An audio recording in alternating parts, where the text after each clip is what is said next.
Her hands are shaking, not violently, not the kind of shaking that other people notice, just that quiet, persistent tremor that lives somewhere between her fingers and her chest, the kind that only she can feel. She's staring at a screen. The light from it is the only light in the room. It's 2:17 in the morning, and she hasn't moved in 43 minutes. She knows this because the phone tells her. The phone tells her everything now. Her name is Claire, and something is wrong. She doesn't know what it is yet. She won't know for a long time, but it's already there, sitting inside her like a stone that arrived so slowly. She never felt its weight until now, when she can't quite breathe without noticing it. The photo on her screen belongs to someone she's never met, a woman, also 28, dark hair, laughing at something just outside the frame. She's in a restaurant, the kind with exposed brick and ambient light, and wine glasses are filled, but not too filled, because restraint is also aesthetic now. She's wearing a dress that says, "I didn't try very hard," in exactly the way that requires 2 hours of trying very hard. Her caption reads, "Just another Tuesday with a lowercase t," because lowercase is humble, and humble is the brand. Claire has been looking at this photo for 11 minutes. She knows because she can feel it, the way her jaw has tightened, the way the thought arrived, slid past her defenses, and embedded itself somewhere beneath her ribs. Why doesn't my life look like that? And then, quietly, almost before she could stop it, why don't I look like that? She puts the phone face down on the mattress, picks it up again. This is where we need to begin.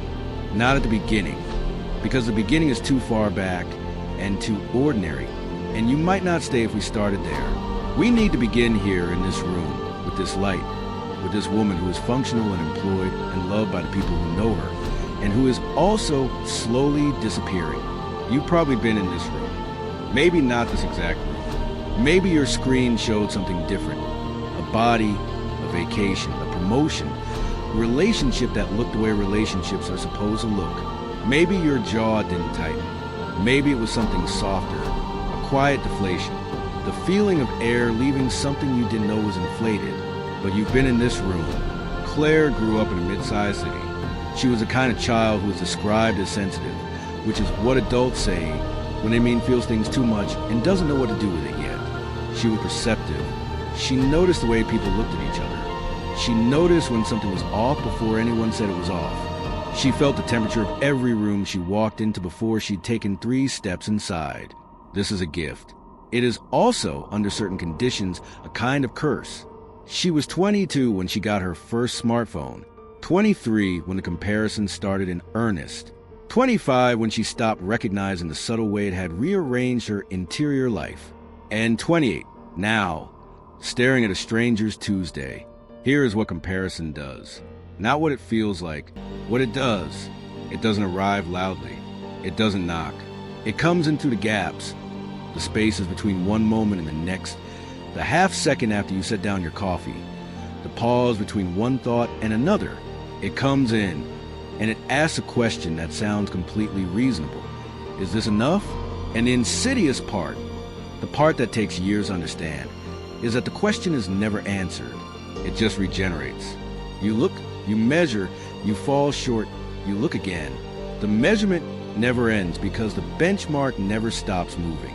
There's always another profile, always another life that is more curated, more beautiful, more deliberate than yours. Claire's apartment is nice.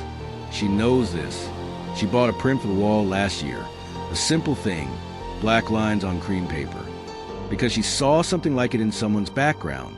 She rearranged her bookshelf by color, not because she wanted to, because she had seen it done, and it looked like the kind of thing a person with a certain type of life would do. She stood back and looked at the shelf when she was done. It looked like someone else's bookshelf. She left it that way. There's a specific moment, and she'll tell you about it later when she has a language for it, when the language exists at all, where she noticed something she couldn't explain. She was at dinner with her 2 closest friends. Real dinner, the kind with bread on the table and conversation that goes somewhere unexpected, and laughter that isn't performed for anyone. She was happy, she thought. She was present. She was there. And then one of her friends took a photo of the table. Just the table. The bread, the wine, the candlelight. Nothing remarkable. And Claire watched her friend take the photo. And something happened in her head that she didn't ask for. She started composing it. Before her friend had even lowered the phone, Claire was thinking about the angle, about whether the light was right, about what the caption would say, about who would see it, and what they would think, and whether it would look like the kind of dinner that a person worth envying would have.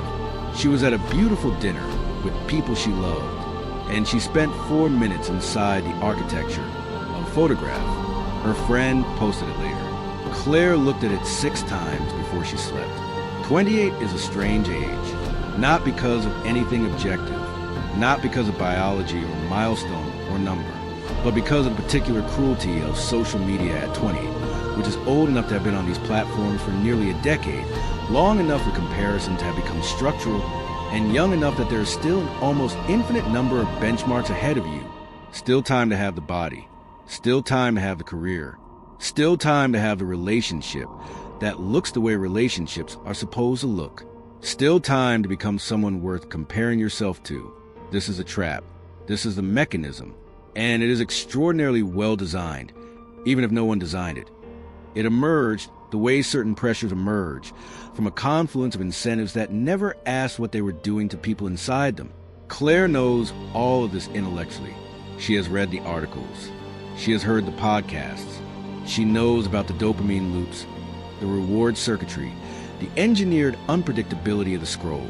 She knows, and she still opens the app 17 times a day. Knowing and stopping are not the same thing. Let's talk about the body, because the mind and the body are not as separate as we tend to think. And what was happening in Claire's mind was also happening somewhere she couldn't see. She started sleeping differently. Not badly, exactly. She could still fall asleep, still wake at reasonable times. But the quality of her sleep changed. She'd wake at 3 or 4 in the morning with a kind of alertness that felt wrong. Not the alertness of a body that is rested. The alertness of a body that has been holding something all night and is tired of holding it.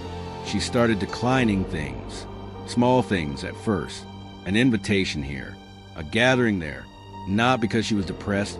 She didn't think she was depressed, but because the thought of showing up to something with the self she currently was felt somehow insufficient.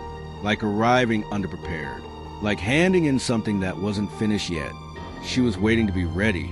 She was waiting to become the version of herself that deserved to be seen. The version she was. The real version. The one with the unwashed hair and the undecorated life and the ordinary Tuesday. That version felt like a rough draft. There was a woman she followed named Daniela. Daniela was also 28. This was important. This was the part that made it impossible to look away. Not a celebrity, not a model, not someone whose life had been constructed by a team of professionals. Just a woman, just 28, just living a life that looked, from the outside, like the exact life Claire had always imagined she'd be living by now. Daniela traveled. Not constantly. That would be too obvious, too easy to dismiss. Just enough. A long weekend in Lisbon. A week in Japan that was photographed with the restraint of someone who didn't need to prove they'd been to Japan. She had a relationship that was shown only in glimpses. A hand, a shared meal, a suggestion of laughter. She had a job that was never quite explained, but clearly involved creativity and autonomy. She had friends who all looked the way friends are supposed to look in their late 20s. Various, interesting, comfortable in their bodies. She had, most conspicuously, a quality that Claire had no name for. She seemed to have arrived. Claire looked at her profile, the way you look at a map when you're already lost. Not for pleasure, for information, for the geography of a place you desperately need to find. What did Daniela eat? Where did she buy her clothes? What was she reading? What kind of person did you have to be to have a life that cohered like that made sense from the outside, that didn't have all these gaps and rough edges and half-finished rooms? She wasn't aware, then, of what she was actually doing. She was erasing herself, one replacement at a time, one borrowed preference at a time. It started with coffee. She'd always taken hers with too much milk, the kind of proportion that baristas silently judged. She started taking it black, not because she preferred it, because Daniela took it black, and because the women in the photographs she loved all seemed to take it black. And because there was some equation happening in her unconscious mind that connected the coffee to the life, to the identity, to the person she was trying to become. Then music. She stopped listening to the things she'd always listened to. The slightly embarrassing pop, the throwback albums she'd memorized at 15, the songs that made her cry in a way she couldn't explain, and started listening to what felt more aligned with the self she was constructing. Quieter, more considered, the kind of music that existed in the background of better lives. She renovated her Instagram grid, deleted old photos, not many, just the ones that seemed inconsistent, the ones that looked too much like who she used to be, before she understood what she was supposed to be reaching for. She told herself she was growing, evolving, becoming more intentional. She told herself this very convincingly. The nights got stranger. She'd lie in bed and run a kind of inventory. Not consciously, not deliberately, but the mind does what the mind does, comparing the days she'd had against some imagined ideal day. Had she been productive enough? Had she eaten well enough? Had she looked a certain way at the right moments? Had she been witty in conversation? Or had she said the wrong thing, the flat thing, the thing that revealed too much of the rough draft underneath? Sleep would come eventually, but the inventory always ran first. One night she caught herself mid-inventory, and a thought surfaced that frightened her. She didn't know what she actually wanted for dinner. This sounds small. This sounds like nothing. But she was lying there, thinking about what she would post as she ordered dinner, and she realized she didn't know. Genuinely actual, without reference to how it would look, what she wanted to eat. She lay very still with that thought. She ordered the thing she would have posted. She ate it without tasting it. The collapse, when it came, didn't announce itself. They rarely do. It was an ordinary Sunday. The kind of day that exists in the gaps between significant events. No occasion, no obligation, just hours to be filled. She woke late. The apartment was quiet. Gray light came through the curtains. She reached for her phone. She opened the app. She scrolled. And something happened that she still doesn't fully have the words for. Something broke open. Not dramatically. Not the kind of breaking that makes noise. More like the way something cracks along a line that's been under pressure for years. And then one morning the pressure is too much and the crack becomes a gap, and the gap becomes the whole thing. She was looking at a photo of someone she didn't know, at a life she'd never lived, feeling the familiar plummet of inadequacy. And this time, at the bottom of the plummet, she found something unexpected. Nothing. Not sadness. Not anger. Not longing. Nothing. And the nothing was worse than anything that had come before it. She sat up. She put the phone down. She looked at the room around her. The bookshelf organized by color that wasn't a bookshelf. The print on the wall that wasn't a print. The coffee she made black each morning that didn't taste the way she wanted coffee to taste. She looked at the clothes in her open closet. She couldn't have told you, in that moment, which of them she had chosen because she liked them. She looked at the playlist on her phone. The last album she loved, really loved. The way you love something before you understand that love as a preference to be curated. She couldn't remember when she'd listened to it. She thought about the last time she'd said something in conversation, and meant it completely, without the parallel track running. How does this land? Does this fit the version of me I'm trying to be? She couldn't find it. She sat in that room for a long time. At some point she started crying. Not because of any particular thought. Just the release of something that had been held too long in a container that was never quite the right shape for it. She didn't know yet what to do with any of this.